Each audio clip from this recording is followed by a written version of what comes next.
Nudge: Improving Decisions About Health, Wealth, and Happiness by Richard H. Thaler and Cass R. Sunstein.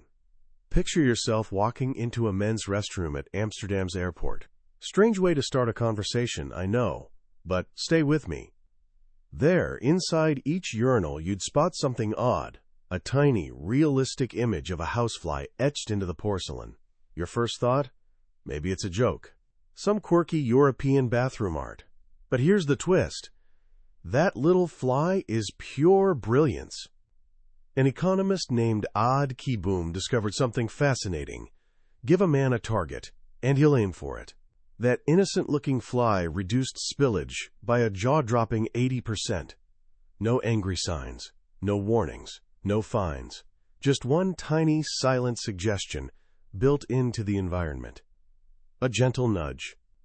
That fly unlocked a profound secret about how we humans actually behave. A secret so powerful it earned one of this book's authors, Richard H. Thaler, a Nobel Prize. Along with legal scholar Cass R. Sunstein, they wrote a book that's quietly reshaping our world. It's called Nudge. Since hitting shelves, this book has sold millions of copies and landed on the desks of presidents, prime ministers, and CEOs worldwide. Its ideas have helped millions save more for retirement, increased organ donations, fought poverty, and even helped people eat healthier. The kicker? Nobody was forced to do any of it. This isn't your typical psychology book. It's a blueprint for understanding the invisible forces that shape every choice you make. By the time we're done here, you won't just understand why your New Year's resolutions fizzle out, or why you never bother changing your phone's default settings. You'll possess the secret knowledge of the choice architect. You'll see the invisible currents guiding your decisions every single day, and you'll know how to design a life where your best intentions actually win. You'll discover that the most powerful way to change the world, and your own life, isn't through force. It's through a well-placed, thoughtful nudge.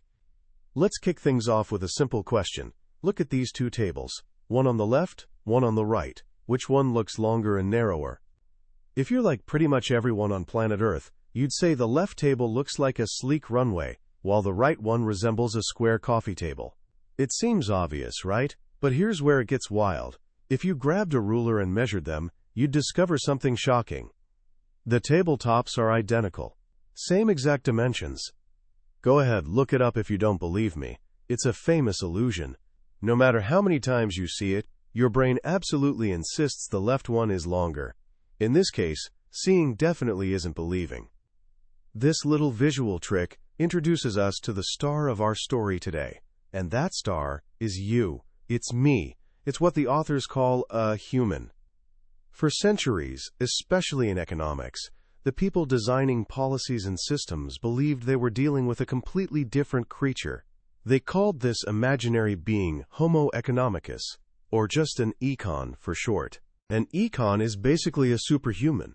They think like Albert Einstein, remember things like a supercomputer, and have the willpower of Gandhi. An econ always makes the perfect choice for their long-term well-being. They never overeat, never forget to save for retirement, and certainly wouldn't be fooled by a simple optical illusion. Here's the problem. You've never met an econ. You never will. The people we actually know, our friends, family, that person staring back at us in the mirror. We're humans. We forget our spouse's birthday. We struggle with long division without a calculator. We demolish the entire bowl of cashews before dinner, even though we know it'll ruin our appetite. We are, beautifully and predictably, irrational. Understanding why is the first step to making better decisions. The authors explain that our brain runs two different operating systems simultaneously. Think of it as having two minds sharing space in your head.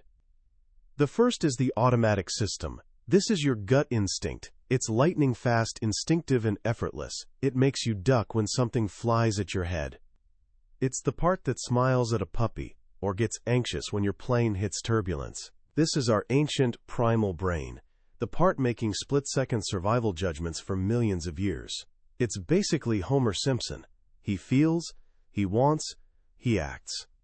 5-day waiting period, but I'm mad now. The second is the reflective system. This is conscious thought. It's slow, deliberate, and takes real effort. You use it to solve math problems, plan road trips, or weigh whether college is worth it. This is our logical, calculating brain.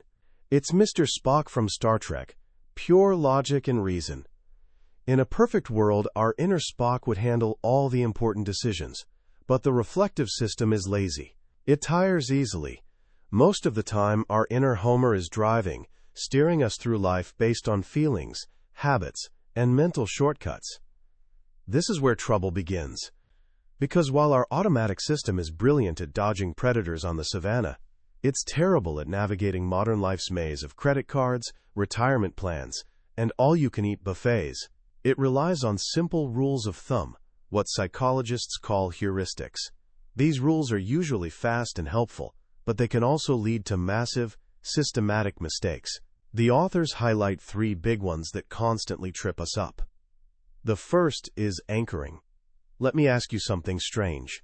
Take the last 3 digits of your phone number and add 200. Got it? Now, when do you think Attila the Hun sacked Rome? Was it before or after that year? Your phone number has absolutely zero connection to ancient history. Yet when researchers run this experiment, they find something incredible. People with high phone numbers consistently guess dates hundreds of years later than people with low numbers. This is anchoring in action. Our minds hate uncertainty. When estimating something we don't know, we grab the first piece of information thrown at us, the anchor, and adjust from there.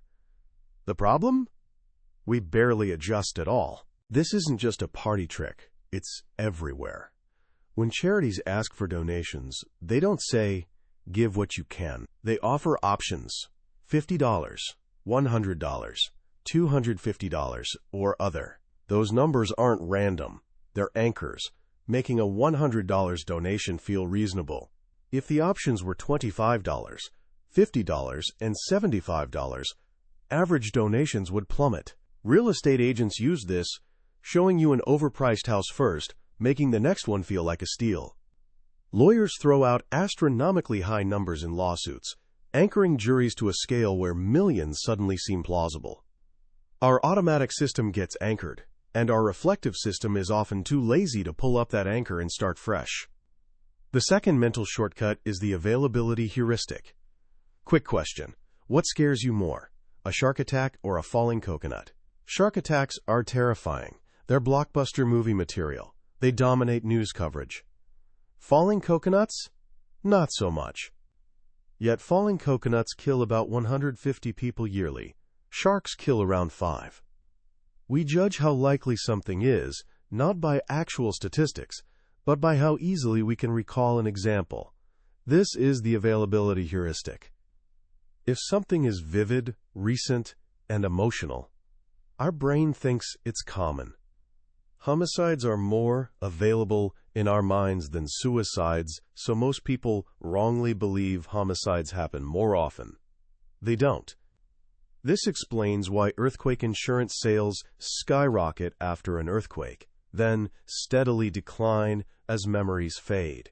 It's why we worry more about terrorism than heart disease, even though heart disease is vastly more likely to kill us.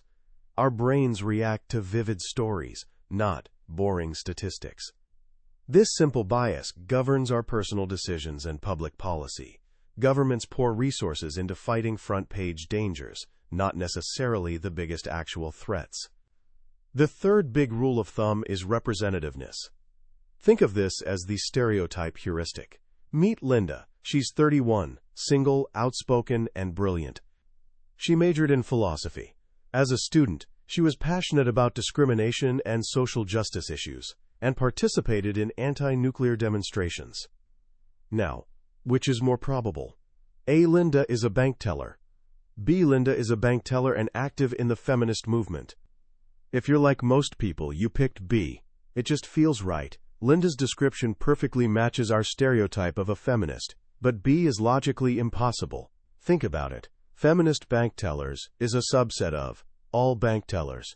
Saying B is more likely is like saying you're more likely to find a golden retriever than a dog. A smaller group can't possibly be more probable than the larger group containing it. Our automatic system doesn't care about logic. It cares about what feels similar, what matches our mental picture. The great scientist Stephen Jay Gould admitted that even knowing the right answer, a little voice in his head still shouted, "But she can't just be a bank teller. Read the description." That little voice is the automatic system doing its thing. This bias makes us see patterns where none exist. We watch a basketball player sink 3 shots in a row and declare he has a hot hand. We feed him the ball. But decades of research show the hot hand is a myth. A player is no more likely to make the next shot after 3 successes than before. It's random fluctuation our minds desperately want to turn into meaningful pattern. The same thing happens with cancer clusters or stock market streaks. We're pattern-seeking machines, even when we're just staring at noise. These biases, anchoring, availability, and representativeness, are just the opening act. The authors walk us through a whole gallery of our mental quirks.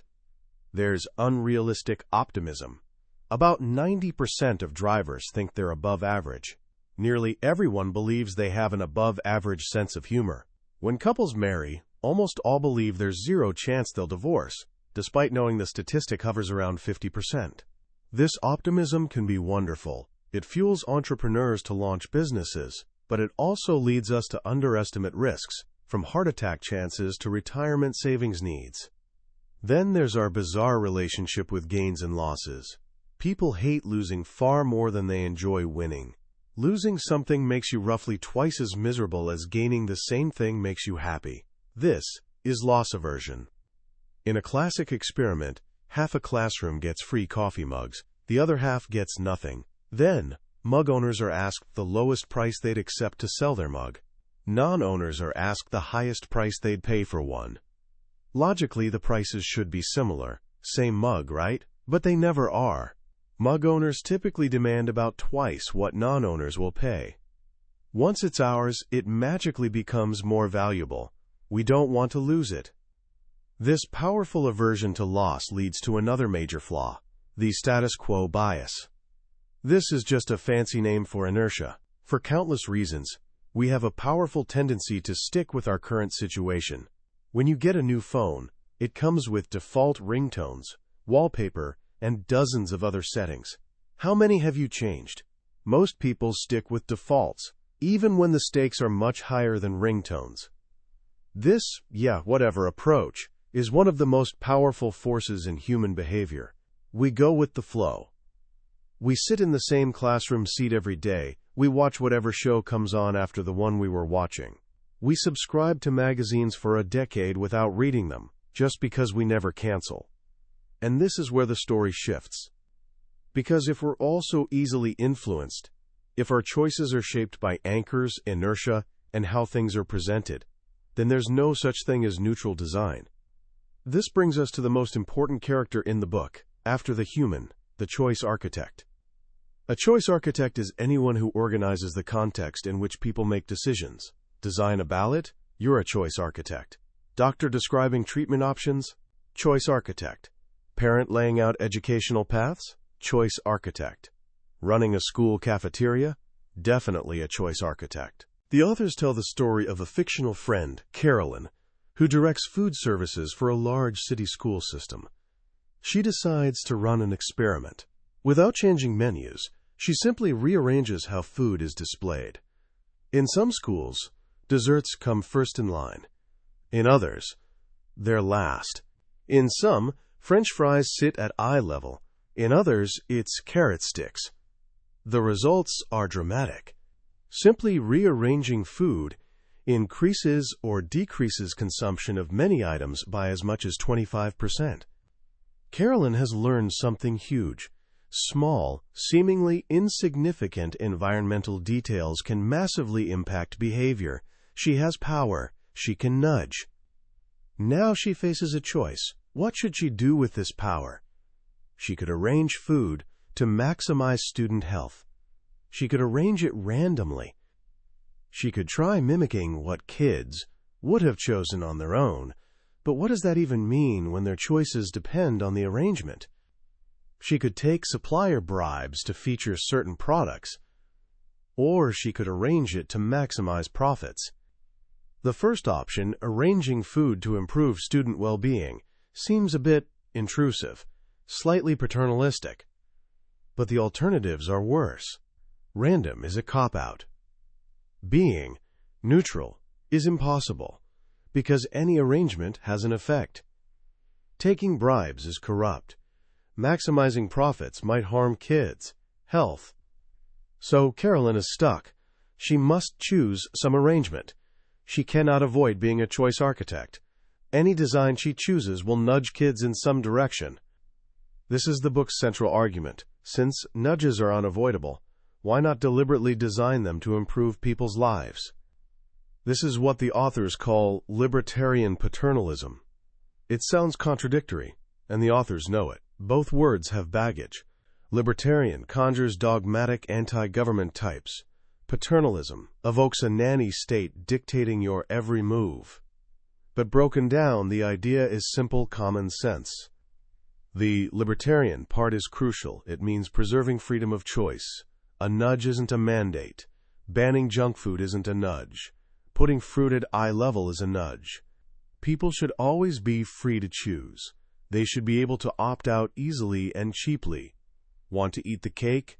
Go ahead. We're not stopping you. The paternalism part simply claims it's legitimate for choice architects to influence behavior in ways that make lives longer, healthier, and better, as judged by people themselves. We're not imposing bureaucratic values. We're helping your inner, long-term planner, your inner Spock, win out over your impulsive, short-term doer, your inner Homer. We're helping you achieve goals you've set for yourself.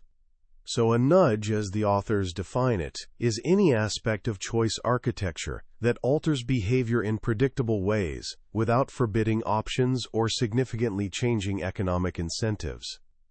It's the fly in the urinal. It's the road stripes on dangerous curves that get closer together, creating the illusion of speed and making you instinctively slow down. It's automatic magazine subscription renewal. The rest of the book tours how this simple, powerful idea applies to some of our biggest problems in health, wealth, and happiness. Let's start with wealth, specifically retirement savings. This is a perfect storm of difficulty for us humans. Benefits are far in the future. It requires solving complex math, and it demands immense self-control to resist spending money now. No surprise, many people fail at it. In the United States, personal savings rates have been tragically low. Even when companies offer fantastic retirement plans, like a 401k with matching contributions, literally free money, huge percentages of employees don't sign up. They get the forms, know they should do it, but inertia kicks in. Forms sit on kitchen counters gathering dust. The old system was opt-in. The default was non-enrollment. You had to take action to join. So a libertarian paternalist asks, what if we just flip the default? This is what many companies have started doing with automatic enrollment. When you're hired, you're automatically enrolled in the retirement plan unless you actively opt out. The results have been astonishing. In one company, participation rates for new employees jumped from around 20% to 90%, practically overnight. Just by changing the default, by harnessing inertia for good, millions of people will have more comfortable retirements. It's a simple, powerful nudge. But there's a problem. With automatic enrollment, people are enrolled at a default savings rate, usually quite low, maybe 3% of income. And because of status quo bias, most people stick with that low rate forever. They're saving, but not enough. This is where Richard Thaler, with his colleague Shlomo Benartzi, came up with an even more brilliant nudge: Save More Tomorrow. This program shows deep understanding of human psychology. First, it acknowledges people want to save more but have self-control problems.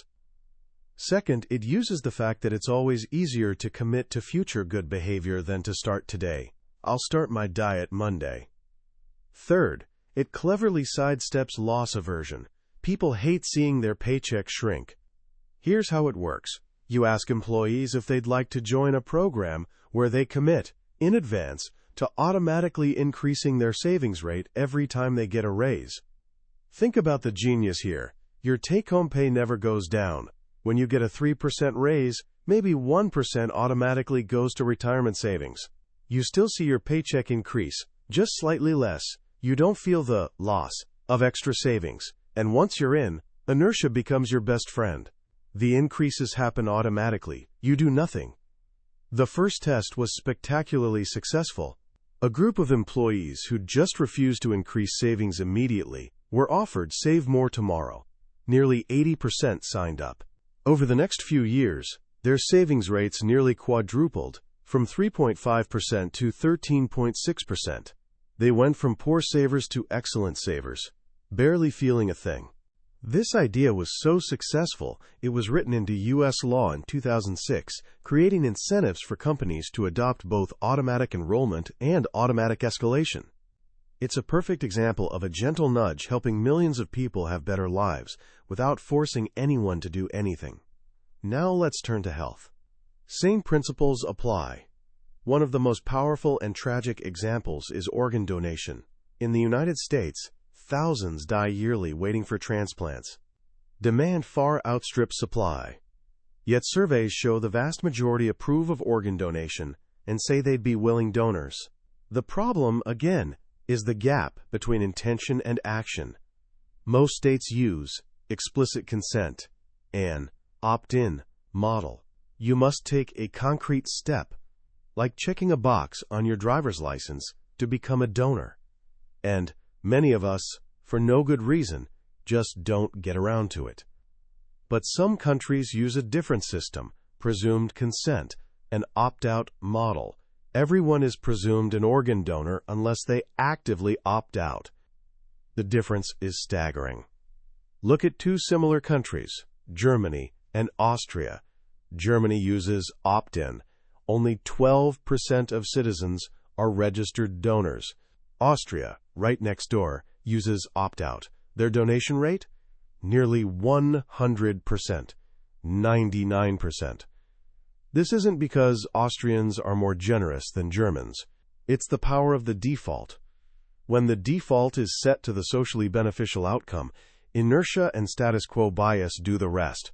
Switching the default rule would cost taxpayers nothing, force nobody to do anything they don't want, and save thousands of lives every single year. It's a nudge that could mean the difference between life and death. Of course, not all nudges are well designed. The authors point to the Medicare Prescription Drug Plan Part D as a case study in terrible choice architecture. The plan was created with the libertarian idea of maximizing choice. In some states, senior citizens faced choosing from over 50 different, highly complex prescription drug plans. The result? Chaos and confusion. Faced with bewildering options, many failed to enroll or made poor choices. The situation got so bad that for millions of low-income seniors who didn't choose, the government's solution was random enrollment. This is the exact opposite of an intelligent nudge. It's like Carolyn, the cafeteria manager, deciding to throw food on the floor and let kids figure it out. The lesson is clear: just maximizing choices isn't enough. Especially when choices are complex and stakes are high, good choice architects need to provide structure, guidance, and sensible defaults. More choice isn't always better. Better choice architecture is better. The authors propose a simple fix called RECAP: record, evaluate, and compare alternative prices. The idea is that providers of complex services, like cell phone plans, credit cards, mortgages, and prescription drug plans, should provide customers with clear, machine-readable summaries of their usage and all fees paid. This would allow third-party websites to easily compare plans and tell you, based on your own history, which plan would have been cheapest. It's a nudge, using transparency and technology to empower consumers and foster real competition. The power of a nudge extends beyond personal decisions into our collective behavior, especially when it comes to saving the planet. Environmental problems often create a tragedy of the commons, where everyone acting in self-interest leads to collective disaster. We don't see the immediate cost of leaving lights on or driving gas guzzlers. The feedback is poor, and incentives are misaligned. The authors argue the best solutions are based on incentives, like a carbon tax or cap-and-trade system making polluters pay. These are more like shoves than nudges, but they're liberty-preserving shoves. They make pollution costs visible and let people and companies decide how to respond. But even without big policy changes, smaller nudges can make huge differences. Remember social influence? We're heavily influenced by what others do. In Texas, officials struggled with massive littering problems. Civic duty campaigns weren't working. So they tried something new, hiring famous, tough-guy Dallas Cowboys players to star in commercials, growling the new slogan, "Don't mess with Texas." The campaign was massively successful. It didn't just tell people not to litter, it created a new social norm. It framed littering as not just wrong, but weak and un-Texan. Litter was reduced by over 70% in its first few years. This was a social nudge. In California, a study on energy conservation gave households information not just about their own energy use, but how it compared to neighbors. The result? Above-average users significantly cut back. But there was a boomerang effect. Below-average users actually increased usage, as if they felt they had room to spare. So researchers added another nudge. For big energy users, they put a sad emoticon on bills. For energy savers, a happy emoticon. The result? The sad face made big users cut back even more. And the happy face completely eliminated the boomerang effect. That little bit of social approval was enough to keep good savers on track.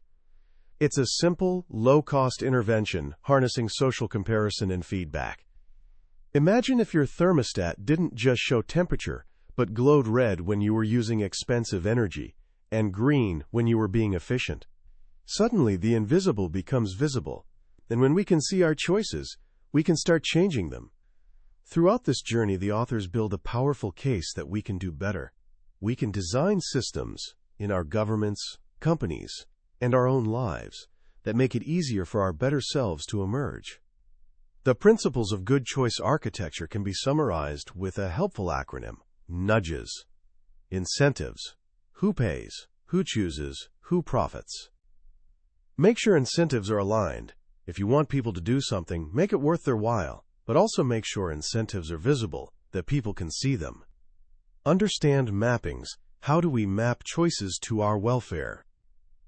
Medicare Part D fails this test because it's nearly impossible for seniors to map plan choices to actual out-of-pocket costs and health outcomes. Good choice architects make choice consequences clear.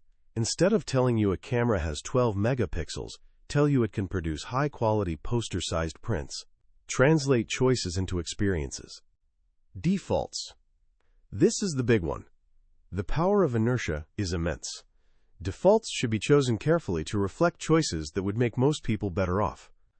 Automatic enrollment, presumed consent for organ donation. These are powerful, life-changing defaults.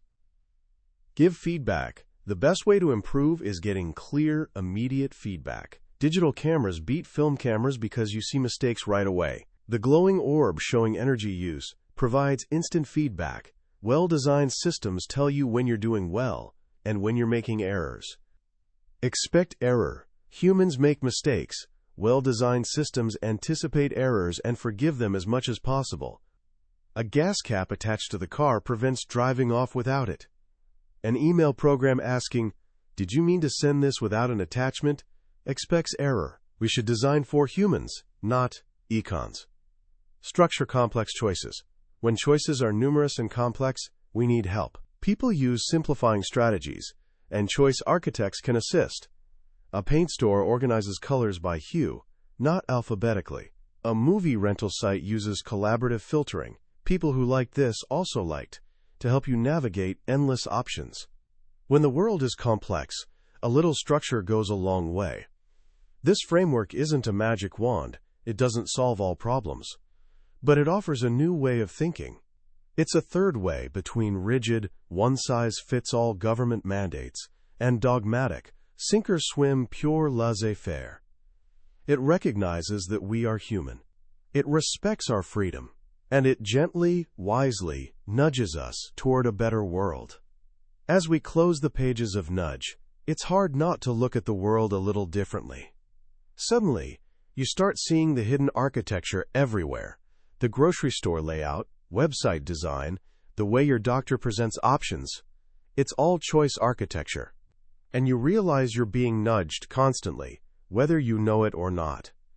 The most profound lesson from this book isn't just about policy or economics. It's a deeply compassionate and humble observation about the human condition. It reminds us that being smart doesn't make us immune to foolish mistakes. Our best intentions are often derailed by the simplest obstacles: a poorly designed form, a moment of temptation, or just the powerful pull of doing nothing at all. What Thaler and Sunstein offer isn't a grand, sweeping ideology, but a practical, humane philosophy. They don't pretend to have all the answers. Instead, they give us a new lens for seeing problems and a new toolkit for solving them. It's a toolkit based on empathy, on understanding our own predictable quirks and designing systems that account for them. This idea of libertarian paternalism is, I believe, one of the most important political and social ideas of the 21st century. It offers a path out of tired, polarized debates that so often trap us. It shows we can be both pro-choice and pro-well-being. We can help people without taking away their freedom. We can be smarter about how we structure society without becoming a nanny state. So how can you start using this today? You don't have to be a president or CEO to be a choice architect. First, you can be the choice architect of your own life. Recognize your inner Homer and inner Spock.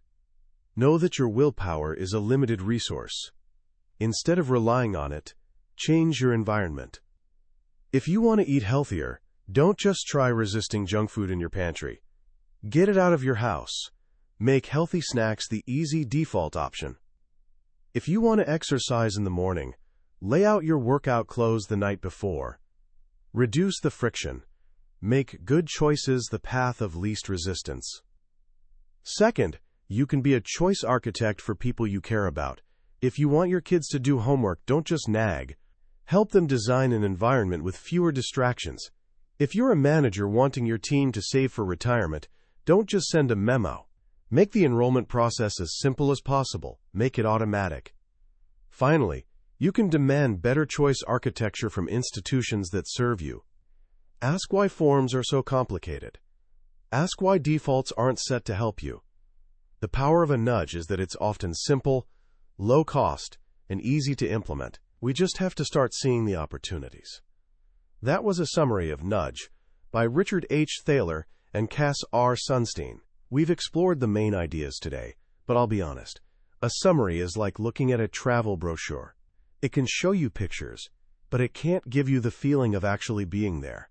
The real magic of this book is in the delightful stories, clever experiments, and sheer humanity shining through on every page. This summary is designed to help you decide if this book is worth your time. If anything we've talked about today has sparked your curiosity, if you found yourself thinking, "That's so true, I'd do that," then I urge you to grab a copy. Reading it isn't just learning. It's an experience that can genuinely change how you see the world and your own place within it. Also, if you found this summary valuable, please hit that like button and subscribe. It tells us we're on the right track and ensures you won't miss our next journey into another life-changing book. Let's keep learning and keep growing together.